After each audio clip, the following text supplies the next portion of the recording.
Welcome back HR folks to the MESHRM Learning Series podcast.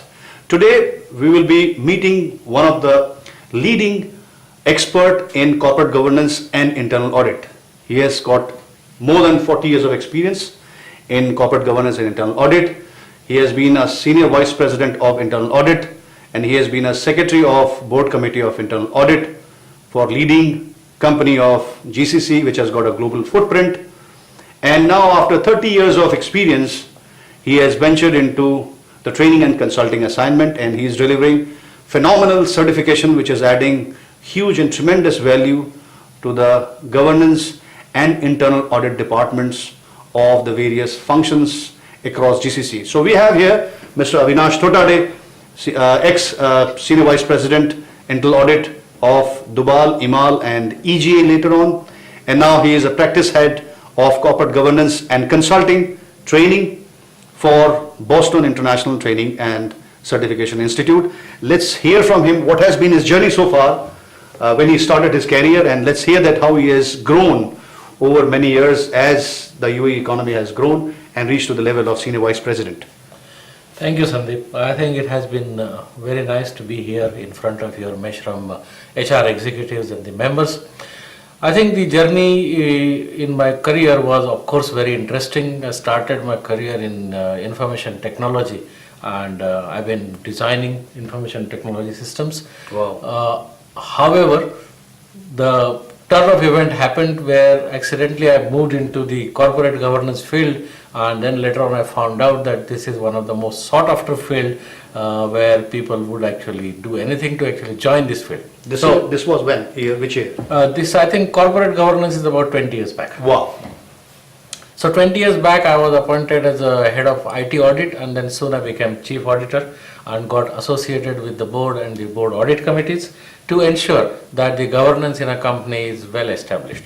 So basically the journey was from engineering, information technology to the internal audit and corporate governance. So it has been a very fulfilling journey. Yes. So IT, engineering, audit and then governance. Brilliant. Now we hear about we need corporate governance in an organization, and why do we need corporate governance in an organization? Why only the internal audit is enough? Audit from the internal processes is enough. And more so, why do we need an internal audit? Right. Why the organization should not function the way the organization is functioning? Right. I think it's a very interesting question to start with. If you have a corner grocery shop where you are the owner, you put the capital in, you are taking the inventory.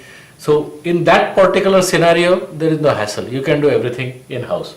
But as the companies grow and the listed companies today, you don't even find the shareholder. The shareholder is investing in a mutual fund. The mutual fund is investing in a company. So the shareholder is going away and away from the company. Now management is doing the work. Who is governing the corporations? And huge problems have occurred in the world which actually given rise to a number of regulations as well as standards in the world.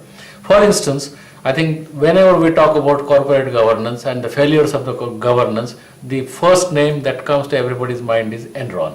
Because at that point of time, in the early 2000s, Enron was the biggest US company in the world, and in the world also, not only just US but also in the world. And the way Enron collapsed and the shareholders lost its value, the employees lost their jobs, the corporate governance suddenly came into the focus. Till that point of time, everybody was talking only about management theory, and then that given rise to not only the regulations but also the laws. And mind you, these laws in some countries, including US, are very, very stringent. It can land a CEO and a CFO in jail. So it's very important. Okay. So let's now, if I can get a gist, that means for a small company you don't need a governance. I wouldn't say that. I say for a corner grocery shop where the shareholder, employee, accountant is one man, it's all governance there. Oh, so we are talking about small or big, as long as it is a company. Company means two is a company. It takes two to a tango, right? Okay. So that means a company which has got investors who are investing the money, and then there are other stakeholders in such companies. We need the corporate governance, right? Absolutely. Even for partnership company, No, see what happens is as the economy is growing, nobody is insulated.